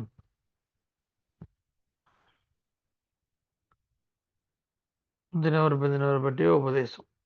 அடுத்து தெவாரீம் வார்த்தைகள். இன்னைக்கு பார்த்தோம்ல எழுத்துக்கள் வார்த்தைகள், அதுக்கும் எக்ஸ்பேண்ட் வேல்யூ பார்த்துருவோம். அதில் வந்து வார்த்தைகளுக்கு எக்ஸ்பேண்ட் வேல்யூ எழுதிங்க. தெவாரீம் 2வது பகுதி வார்த்தைகள் எக்ஸ்பேண்ட் வேல்யூ வந்து 43 43 43 43 கூட்டிருங்க 86.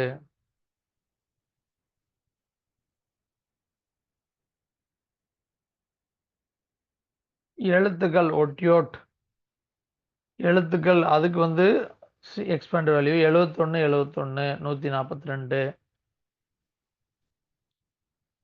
71 71 142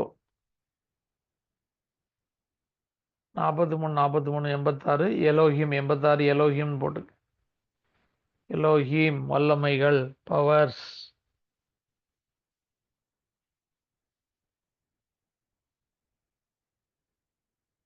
இந்த 86 142 கூட்டிருங்க. 86 + 142 ரெண்டையும் கூட்டிருங்க.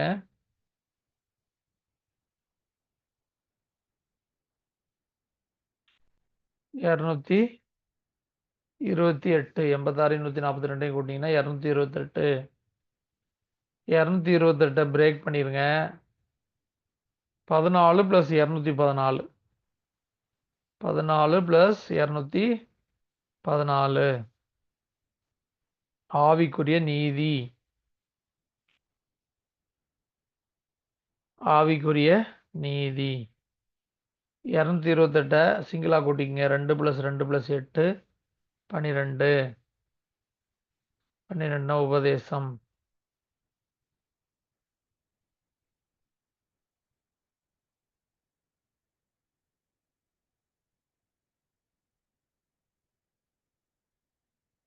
சரியா? இந்த ரெண்டுக்கும் வார்த்தைகளுக்கும் எழுத்துக்களுக்கும் எக்ஸ்பேண்ட் சிங்கிள் டு சிங்கிள் போட்டிங்கன்னா 42 42 84 எழுதிக்கங்க. எக்ஸ்பேண்ட் சிங்கிள் டு சிங்கிள் ரெண்டுக்கும் சேர்த்தா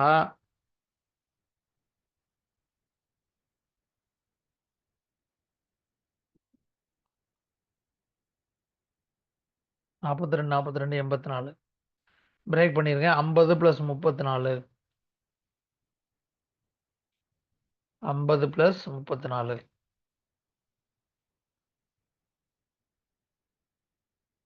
இந்த எழுத்துக்களும் வார்த்தைகளும் எதற்கு அடையாளம்னு சொன்னா தோராவுக்கு அடையாளம். சரியா? தோராவுக்கு அடையாளம் எப்படிங்கிறத பார்த்துருவோம். அதோட இன்னைக்கு கிளாஸ் முடிஞ்சிடும் நினைக்கிறேன்.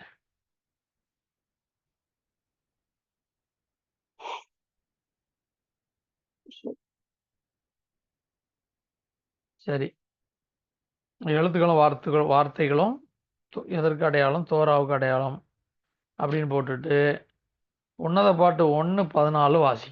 உன்னத பாட்டு 1:14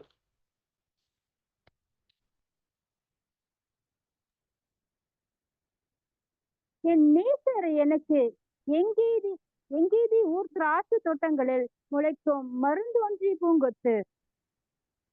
ஆமென். என் நேசர் எனக்கு எங்கேதி ஊர் திராட்சை தோட்டங்களில் முளைக்கும் மருதோன்றி பூங்கொத்து. இந்த என்கேதி திராட்சை தோட்டம் இந்த 2 வார்த்தைக்கு பார்க்க போறோம். உன்னத பாட்டு 2:14 என்கேதி திராட்சை தோட்டம் இந்த 2 வார்த்தைக்கும் எக்ஸ்பேண்ட் பண்ணோம்னா எக்ஸ்பேண்ட் வேல்யூ எழுதிங்க. எக்ஸ்பேண்ட் வேல்யூ வந்து 114 114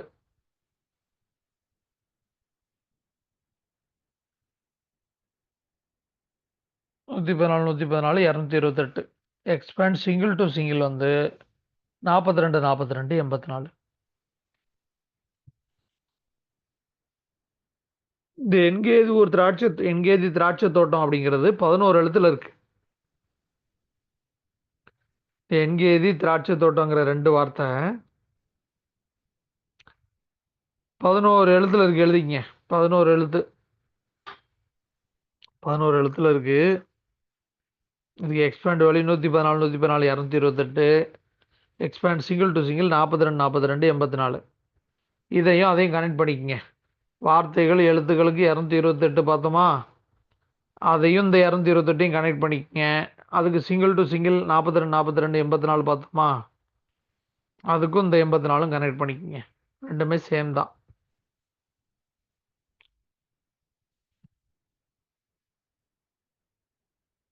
வார்த்தைகளும் எழுத்துக்களும்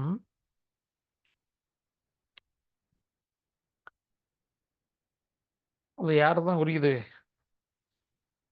11 எழுத்து மணவாளனை தான் குறிக்குது. என் நேசர் எனக்கு எங்கேதி ஒரு திராட்சை தோட்டங்களில் முளைக்கும் மருதோண்டி பூங்கொத்து. என்கேதி திராட்சை தோட்டம் 11 எழுத்துல வச்சிருக்கிறாரு. இந்த 228 வந்துச்சுல்ல திராட்சை தோட்டத்துக்கு 114 114 228.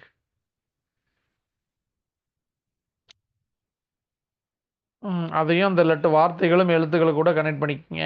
84 அது சிங்கிள் டு சிங்கிள் அதுக்கு வருது இல்லையா, அது கூட கனெக்ட் பண்ணி. இந்த என்கேதி திராட்சை தோட்டமும் 11 எழுத்து, வார்த்தைகளும் எழுத்துக்களும் 11 எழுத்து, அது கூட ரெண்டையும் கனெக்ட் பண்ணிக்கங்க. ரெண்டையும் ஒன்றுக்கு ஒன்று இஸ் ஈக்குவல் டு அதுன்னு போட்டுக்கங்க, அது ஈக்குவல் டு இதுன்னு போட்டுக்கங்க.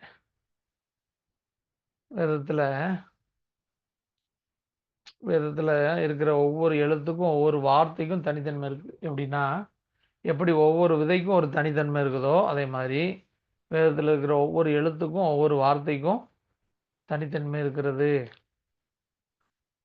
நமக்கு இந்த வாழ்க்கையில், இந்த பூமிக்குரிய வாழ்க்கையில் ஒரே ஒரு பெனிஃபிட் ஆதாயம் என்னன்னு சொன்னால், நித்திய ஜீவன் மட்டும்தான் நமக்கு ஆதாயம். மீதி என்னதான் சம்பாதிச்சாலும்,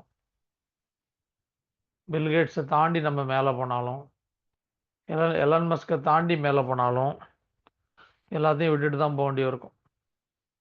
கர்த்தர் வரும்போது எப்படி லோத்து எல்லாத்தையும் சோதம் குமாரால் இருக்கிறத விட்டுட்டு போக வேண்டி இருந்துச்சோ, நம்ம இந்த பூமியில் இருக்கிறது எல்லாத்தையும் விட்டுட்டு தான் போக வேண்டியிருக்கும். கொஞ்சமாக சேர்த்துருந்தாலும் சரி, அதிகமாக சேர்த்துருந்தாலும் சரி, விட்டுட்டு தான் போக வேண்டியிருக்கும். அப்போ என்ன தான் ஆதாயம்னு பார்த்தீங்கன்னா, அந்த வாழ்க்கையில் நித்திய ஜீவன் மட்டும்தான் ஆதாயம். அதில் நமக்கு என்ன டியூட்டி அப்படின்னு பார்த்தீங்கன்னா, அவரை நேசிக்கிறது தான் நமக்கு இருக்கிற கடமை, டியூட்டி. ஒரே ஒரு வேலை என்னன்னு சொன்னால் தான் அதுதான் வேலை. ஆத்மாவுக்கு அவரை நேசிக்கிறது தான் ஒரே ஒரு வேலை. சரியா?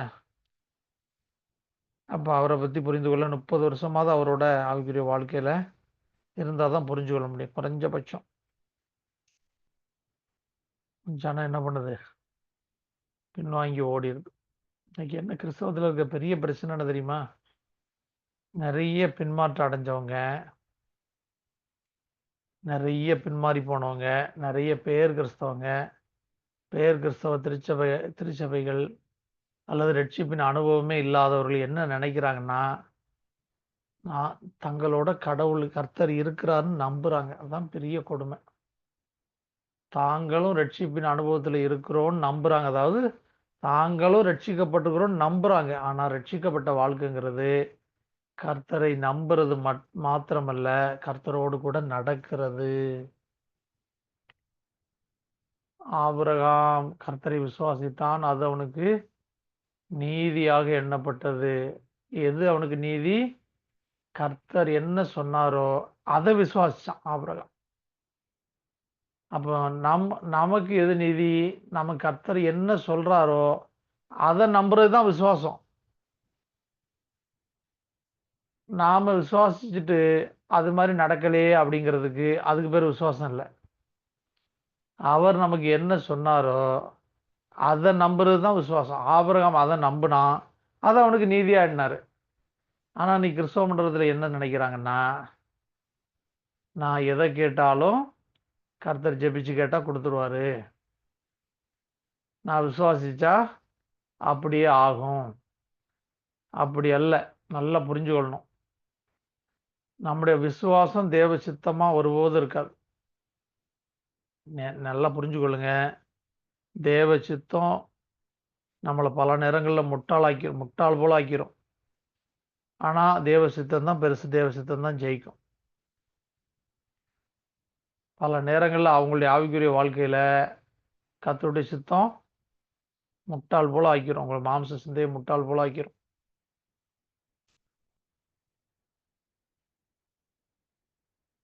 அதுதான் இன்னைக்கு கிறிஸ்தவ மண்டலம் என்ன பண்ணுது, புரிந்து கொள்ள முடியாம நம்புறாங்க. நிறைய பேர் நீங்க எடுத்து பார்த்தீங்கன்னா தெரியும், ரட்சிப்பின் அனுபவமே இருக்காது. இன்னொரு குரூப் பார்த்தீங்கன்னா பின்மாற்றத்தில் இருப்பாங்க. ஆனா கர்த்தரோடு கூட கர்த்தர் தங்களோடு கூட இருக்கிறாருன்னு நம்புறாங்க. அதெல்லாம் கிறிஸ்தவ வாழ்க்கை. கர்த்தரோடு கூட நடக்கிறது தான் கிறிஸ்தவ வாழ்க்கை. ரட்சிக்கப்பட்ட மனவாட்டி கர்த்தரோடு கூட நடக்க வேண்டும். கர்த்தரோடு கூட நடக்க வேண்டும் என்று சொன்னால் இருவர் ஒருமனப்பட்டால் ஒழிய ஒருமித்து நடந்து போவார்களோ. கர்த்தருடைய சிந்தையும் நம்முடைய சிந்தையும் ஒருமனப்படாவிட்டால் எப்படி ஒருமைப்பட்டு நடந்து போக முடியும்? ஒருமனம் இல்லாம எப்படி 2 பேரும் ஒன்னா டிராவல் பண்ண முடியும்? கர்த்தருடைய ஆவியானவர் நம்மளும். ஆனா இன்னைக்கு நம்புறாங்க. அது பெரிய தவறு. அது அவங்களுக்கு எந்த பலனையும் கொடுக்காது. நல்லா புரிஞ்சுக்கொள்ளுங்க. ஆவிக்குரிய ஓட்டங்கிறது குறுகலான பாதை. இந்த குறுகலான பாதை நம்முடைய விருப்பத்தின்படி இருக்காது. அதை நல்லா புரிந்து கொள்ளணும். அவருடைய நுகத்தை ஏற்றுக்கொண்டு அவரிடத்தில் கற்றுக்கொள்ளணும். அவர் நமக்கு என்ன சொல்லுகிறாரோ அதில் நடக்கும்போது அதுதான் ஆத்மாவுக்கு ஜெயம். ஆத்மாவுக்கு ஜெயம் கிடைச்சிருச்சுன்னா இந்த சரீரத்தில் வாழ்ந்த வாழ்க்கை ஆதாயம். ஆத்மாவுக்கு தோல்வி கிடைச்சதுன்னா இந்த சரீரத்தில் வாழ்ந்த வாழ்க்கைக்கு ஒரு பிரயோஜனம் இல்லை. பிறந்தும் ஒன்று தான், பிறக்காம இருந்தாலும் ஒன்று தான், வாழ்ந்தும் ஒன்று தான், போய் சேர்றதும் எல்லாம் ஒன்று தான். அப்போ நல்லா புரிந்து கொள்ளுங்க. ஆத்மாவுக்கு ஜெயம் கர்த்தருடைய சித்தத்தை செய்கிறது தான் ஜெயம். நாம் விரும்புறதெல்லாம் ஜெயம் அல்ல. நல்லா தெளிவாக புரிந்து கொள்ளணும். நம்முடைய விருப்பம், நம்முடைய சிந்தையில் உதிக்கிறது ஒருபோதும் தேவ சித்தம் ஆகாது.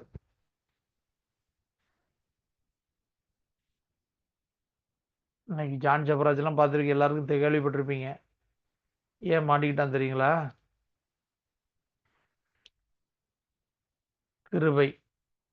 கிருபை மாத்திரம் பிடிச்சுக்கிட்டு சத்தியத்தை விட்டாச்சு.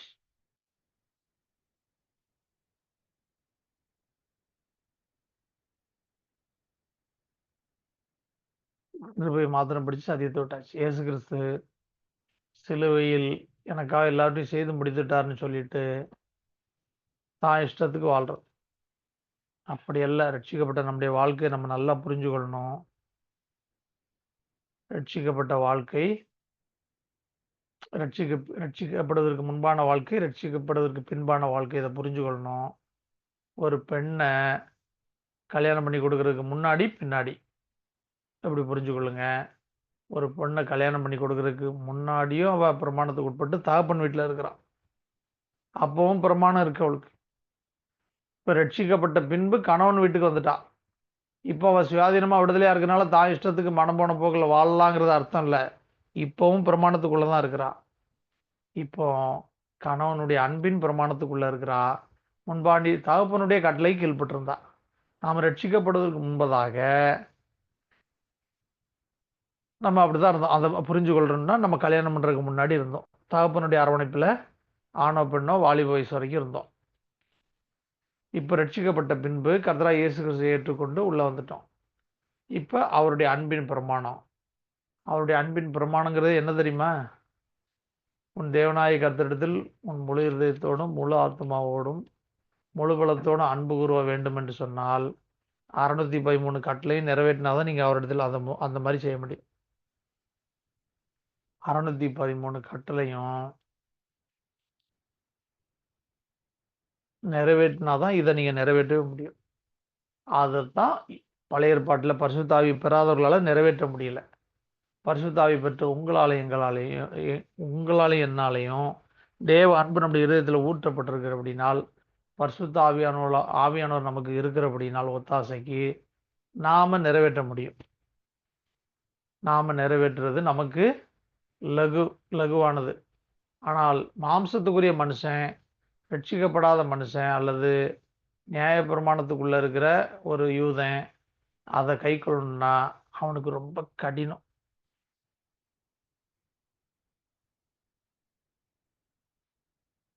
நமக்கு என்னது ரொம்ப லகுவானது.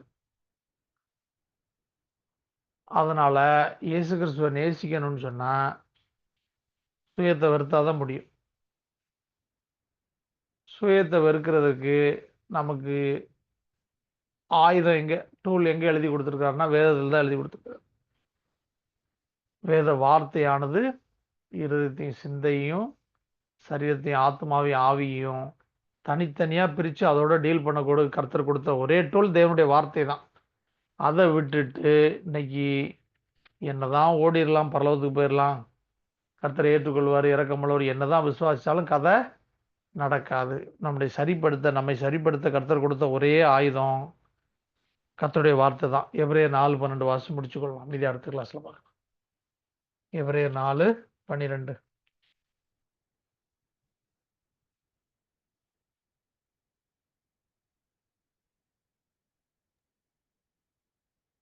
தேவனுடைய வார்த்தையானது ஜீவனும் வல்லமையும் உள்ளதாயும் இருபுறமும் கற்குள்ள எந்த பட்டயத்தினாலும் கற்கானதாயும் ஆத்மாவையும் ஆவியையும் கணுக்களையும் ஊனையும் பிரிக்கத்தக்கதாக உருவ குத்துகிறதாயும் இருதயத்தின் நினைவுகளையும் யோசனைகளையும் வகையறுக்கிறதாயும் இருக்கிறது.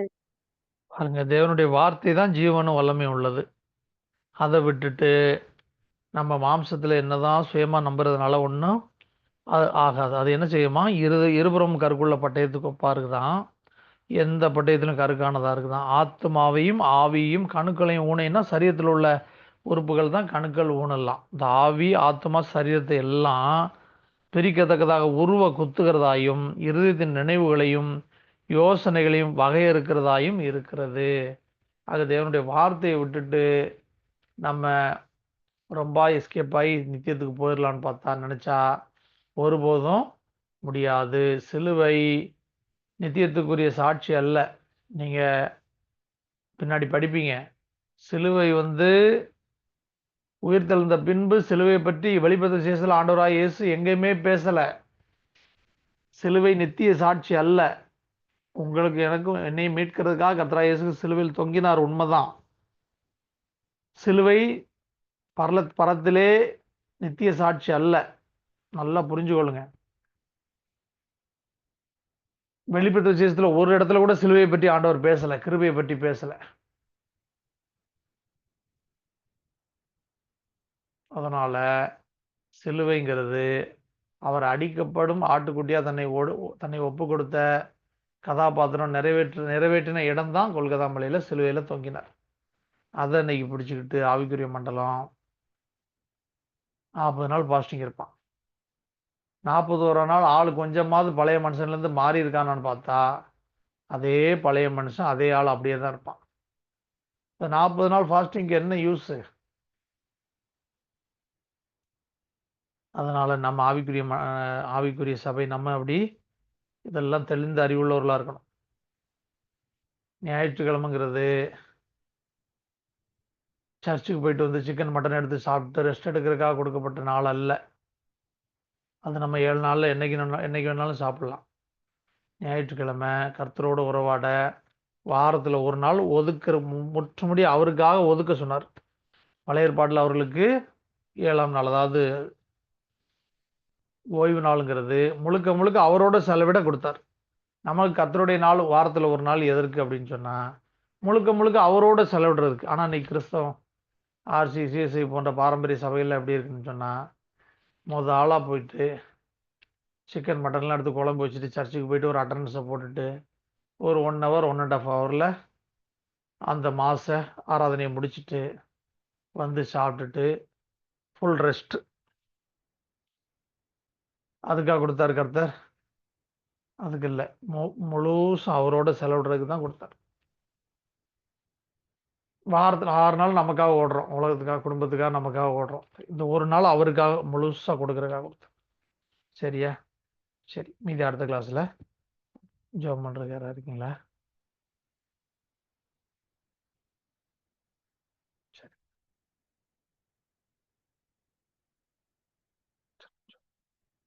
பரிசுத்த பிதாவே, சோத்ராம் சோத்ராம் சோத்ராம் சோத்ராம் சோத்ராம் சோத்ராம் சோத்ராம் மைமீன் மனவாளனே, அப்பா சேனைகள் கர்த்தரை துதிக்கிறோம், சோதரிக்கிறோம், சர்வால்லவரை துதிக்கிறோம், சோதரிக்கிறோம்.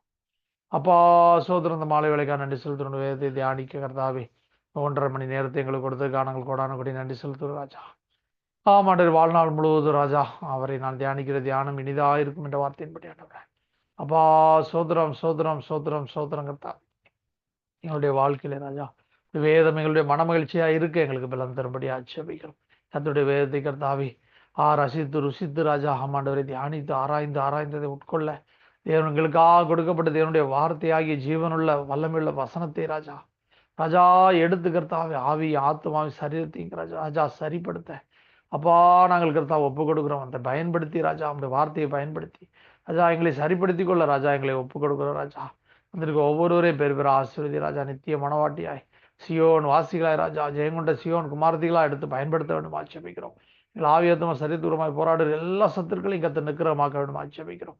அப்பா நீர் கர்த்தாவை ஜெயமாய் வெற்றி சிறந்ததை போல ராஜா பிதாவின் சித்தத்தை செய்து நாங்களும் ஜெயமாய் வெற்றி சிறக்க ராஜா ஓட்டத்தை ஆமாண்டு விசுவாசத்தை காத்து கொண்டு ஓட்டத்தை முடித்து ராஜா ஆமாண்டவரே ஜெயமாய் முடித்து ஜீவகிரடத்தை கர்த்தாவை நீதியின் கிரீடத்தை பெற்றுக்கொள்ள பலம் தர வேண்டும் ஆட்சேபிக்கிறோம். காத்துக்கொள்கிற கால வேலை எங்களோடு கூட பேசுங்க, வருங்காரிகளை அறிவித்து கொடுத்து சகல சத்தியத்துக்குள் நடத்துங்க. நன்றி தாழ்த்துகிறோம், துதிகன மகிமை எல்லாம் உமக்கே எடுக்கிறோம். மகிமின் மணால் நாயக கர்த்தர் இயேசு கிறிஸ்து நாம் ஜெபிக்கிறோம். மகிமின் பிதாவே, ஆமென் ஆமென். பரமண்டங்களில் இருக்கிற எங்கள் பிதாவே, நாம் பரிசுத்தப்படுவதாக, ராஜ்யம் வருவதாக, சித்தம் பரமண்டத்திலே செய்யப்படுவது போல பூமியிலே செய்யப்படுவதாக. எங்களுக்கு வேண்டிய ஆகாரத்துக்கு எடுத்து தாரும், எங்கள் கடனாளில் நாங்கள் மன்னிக்கிறது போல எங்கள் கடன்களுக்கு மன்னியும், எங்களை சோதனைக்கு பிரவேசிக்கப்படாமல் தீமை ரட்சித்துக் கொள்ளும். ராஜ்யம் வல்லமை மகிமையும் என்றைக்கு முடியவில்லை. ஆமென். என் ஆத்துமாவே கர்த்தரை சோத்திரி, என் முழு உள்ளமையுடைய பரிசுத்த நாமத்தை சோத்திரி. என் ஆத்துமாவே கர்த்தரை சோத்திரி, கர்த்தர் செய்த சகல உபகாரங்களையும் மறவாதே. ஆமென் ஆமென். கலந்து கொண்ட எல்லா பரிசுத்த தேவ பிள்ளைகளும் கர்த்தர் இயேசு கிறிஸ்து நாமத்தினாலே வாழ்த்துக்கள். கர்த்தருக்கு மகிமை உண்டாவதாக. சோத்திரம் சோதரம் சோதரம் சோதரம் சோதரம் சோதரம் சோதரம்